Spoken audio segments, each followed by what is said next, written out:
ulah ngarenungkeun saha nu rek jadi presiden, ulah ngarenungkeun saha nu bakal jadi menteri, ulah ngarenungkeun saha nu bakal jadi gubernur.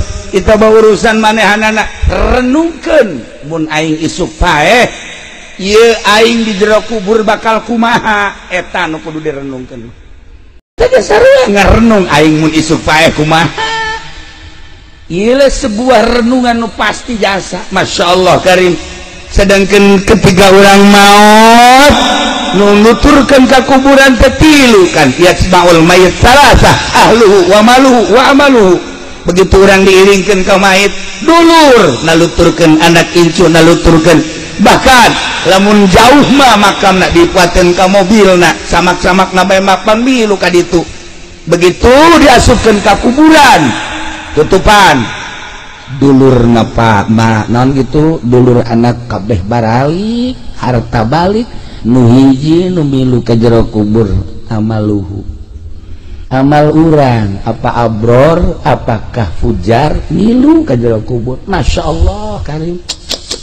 Terus tutupan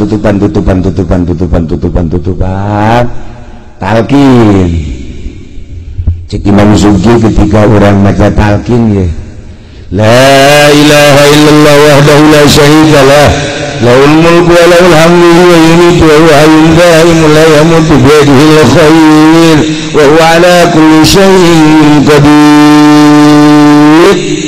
Hudang di jero kubur teh nyekel ka dieu beunta, oh aing paeh kullu nafsin dha'iqatul maut wa innama tuwaffawna ujurakum yaumal qiyamah. Terus nyekelan tadi, oh pae kadenge teh suara nu nalkin teh kadenge beda alam. Itu mah alam barzah, urang mah alam mulki, alam dunia. Tapi kadenge mun teu percaya pae geger pae ditalkin ge bage buktikeun kadenge ku urang. masyaallah. Faman zuhziha 'anil nar wa udkhila jannata faqad faz wa mal hayatud dunya illa mata'ul ghurur. Ye betah di jero kubur ngadengekeun nu nalkin. masyaallah kan sampai selesai talqin mulai tidinya baralik anu ngubur kaparanggi di jero kubur teh jeung makhluk-makhluk ciptaan Allah. Masya Allah darah rata.